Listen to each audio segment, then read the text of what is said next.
IYKYK, If You Know, You Know, by Picturesque. This is the Lexington, Kentucky outfit's newest offering, an EP, released April 21st via Equal Vision Records. If You Know, You Know consists of 6 tracks, clocks in at around 18 minutes, and is the much anticipated follow-up to 2020's Do You Feel Okay LP, which was one you and I really, really enjoyed, and an album that I still look back on fondly. Also look back on that fondly. Taking all the power within me not to refer to this album like phonetically as like a yuck. Has that been like a real internal struggle for you? I think it would be a lot of fun to do. The problem is that it's too much fun to say it. You know what I mean? So yes, it is a struggle. Okay.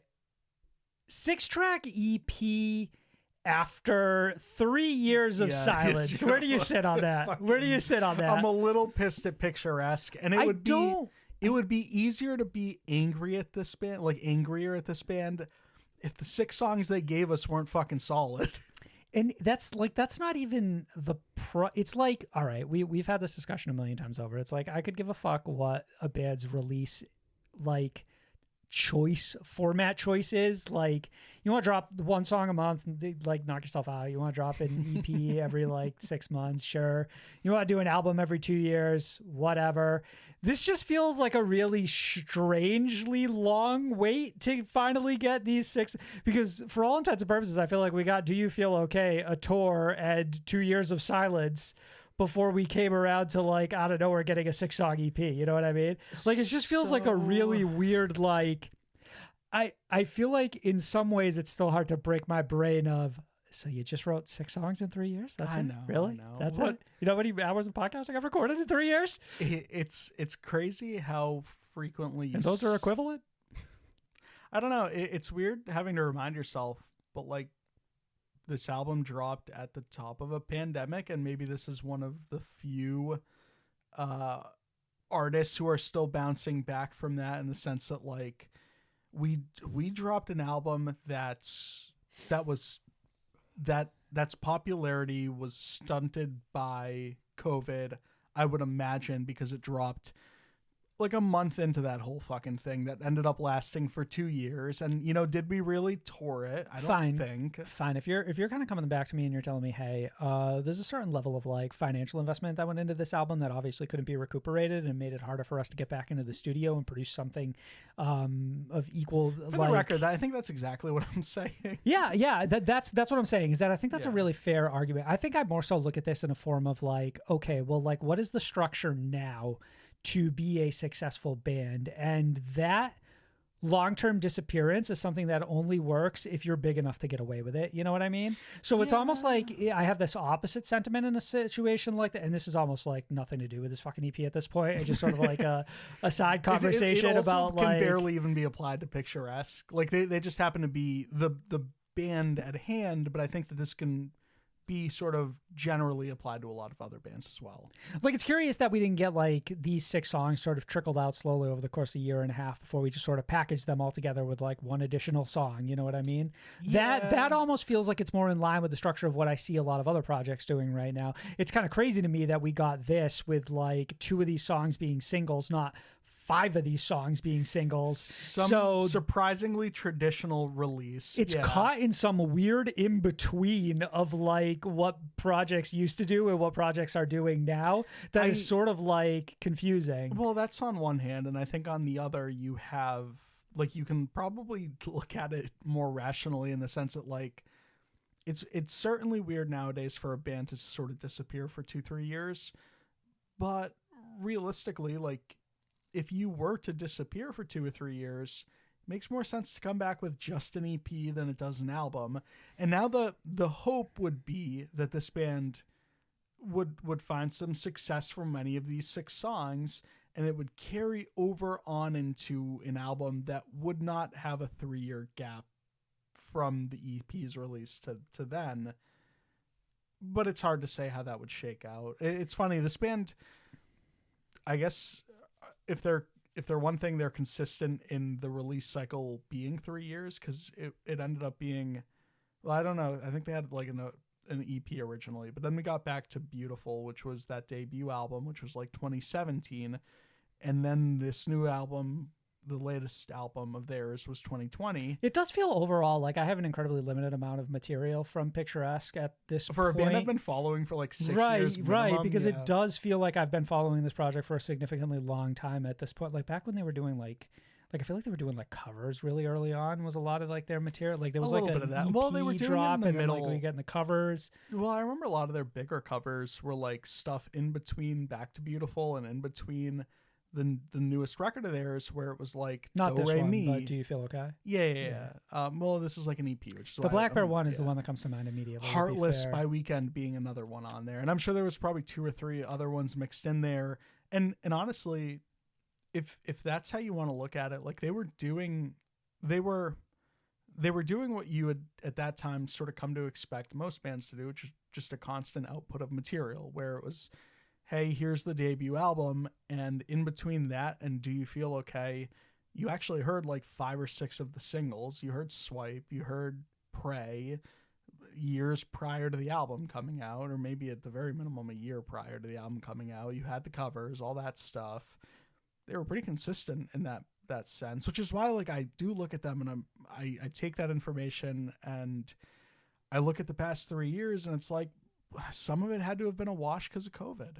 Sure, that's entirely fair. So like maybe circling back to what this EP is, do I know? I don't know. you feel any significant change in Picturesque style with this EP versus the last album? Because I feel like I got that sentiment online from people, which was a little perplexing because to me it feels relatively similar. This feels like a Picturesque that maybe is slightly toned back in the sense of like they're just not as energetic, and not in a bad way, but more so like some of the material just doesn't call for them to bring that energy, and it's more just a matter of, hey, here's 6 songs we really felt like writing, and here they are.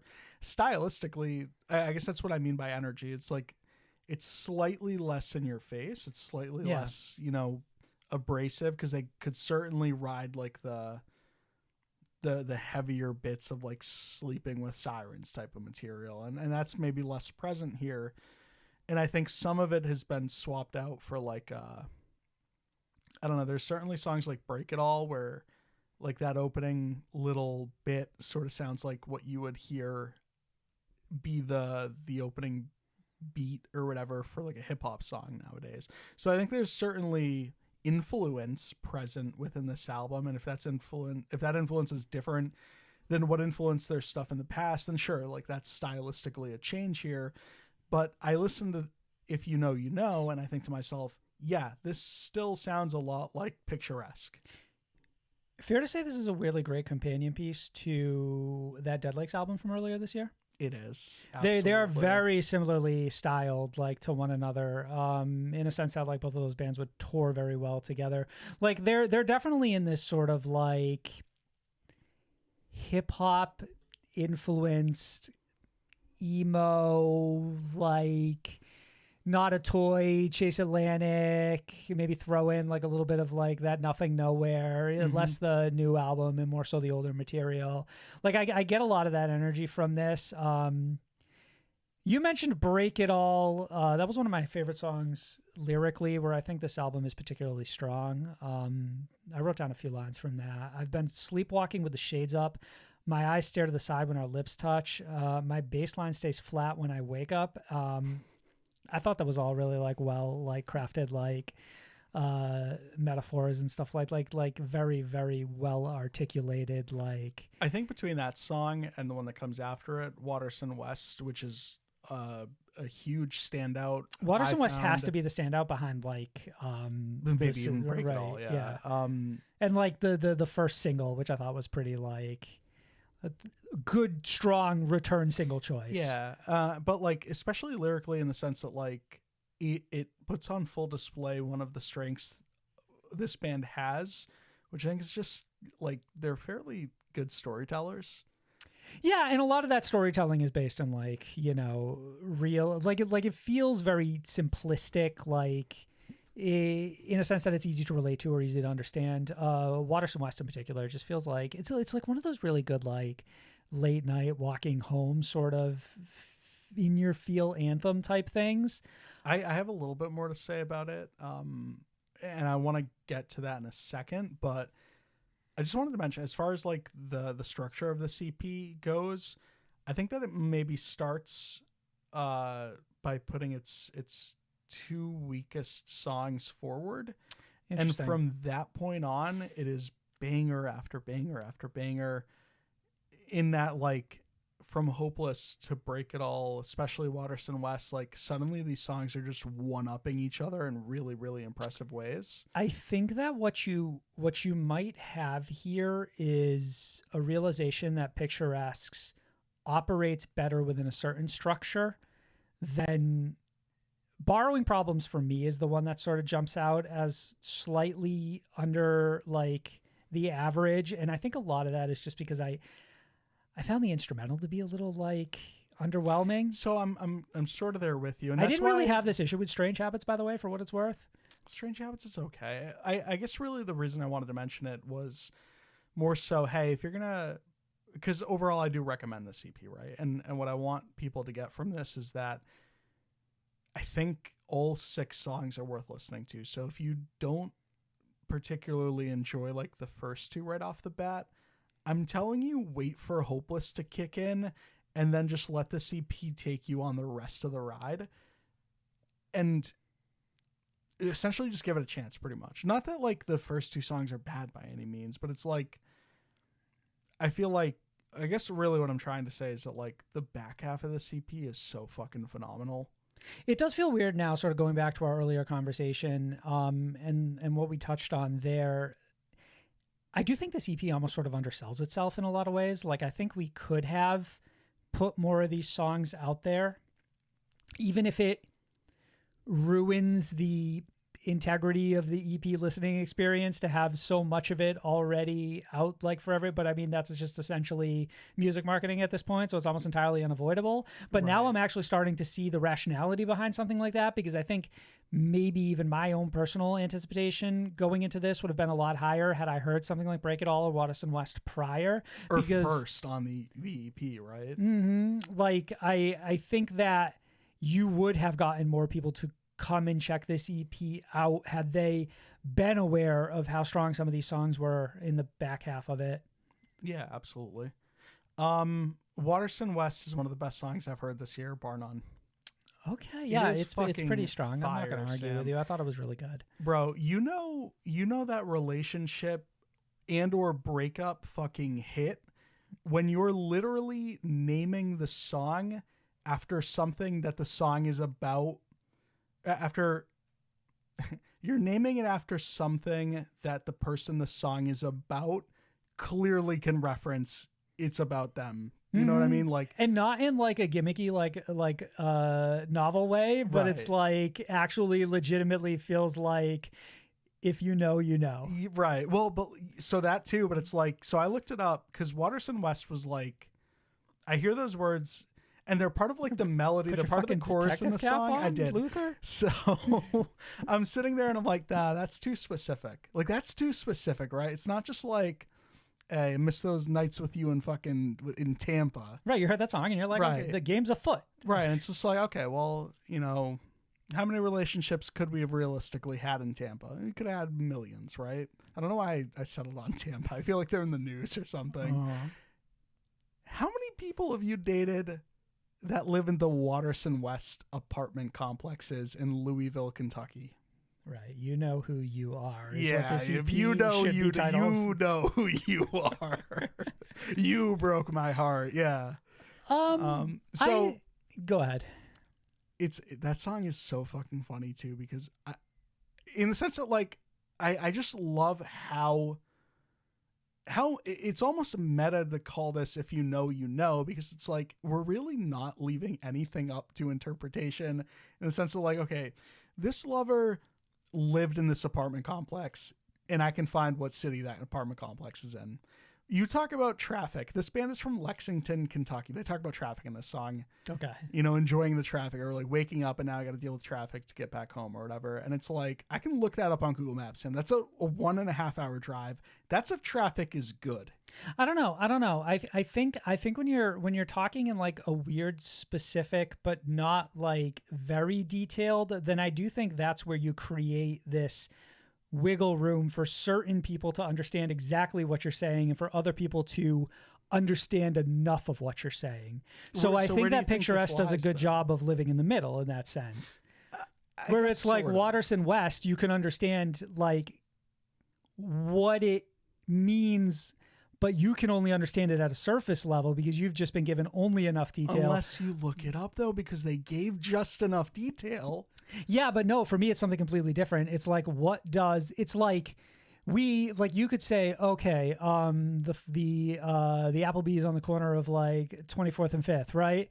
And people would be like, everybody from around there knows what that is. But if you and someone had a specific experience there, then their relationship to something like that would be entirely different than anyone else who could understand it on the surface, but not really know what it means at a deeper level. But I guess that's sort of why I like this song so much. At least I think it's a good reason to like this song. Right, because it's like, I do like that information is sort of just out there in the sense that I could have easily said, you know, those nights with you at Applebee's, but like I tell you, and Applebee's at no point is mentioned in the song, by the way, but like to your point, like your example, it's like, no, that Applebee's on the corner of fucking 28th and 5th, right? Like I can put myself in your shoes to some degree because I understand where I am or the feeling that you had or what you saw. It's the best type of songwriting. Right? It's the best type of songwriting when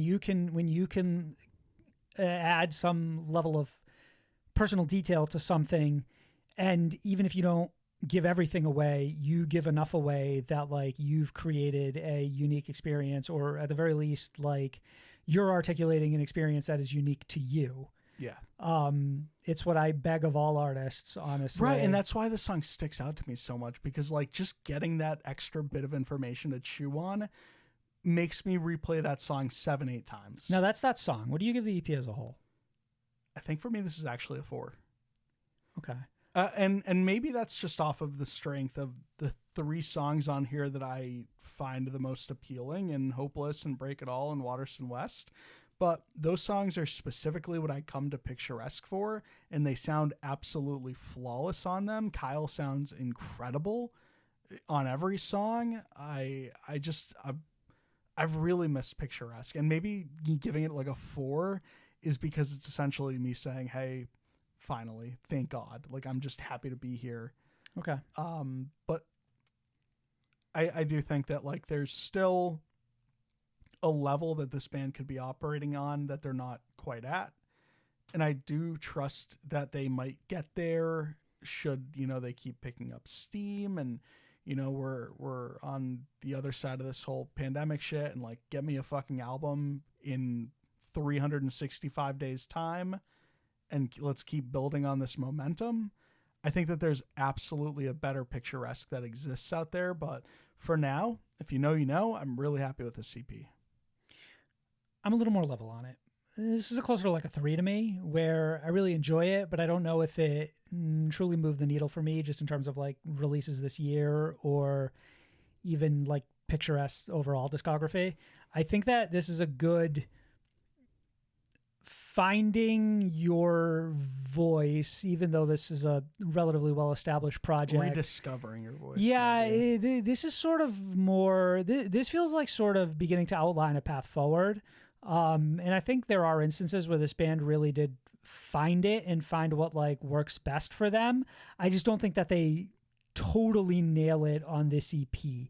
I think it's good, but I don't think it's amazing. No, I can understand all that. I think that's a good rating for this EP. Maybe not the one I give it, but I respect that.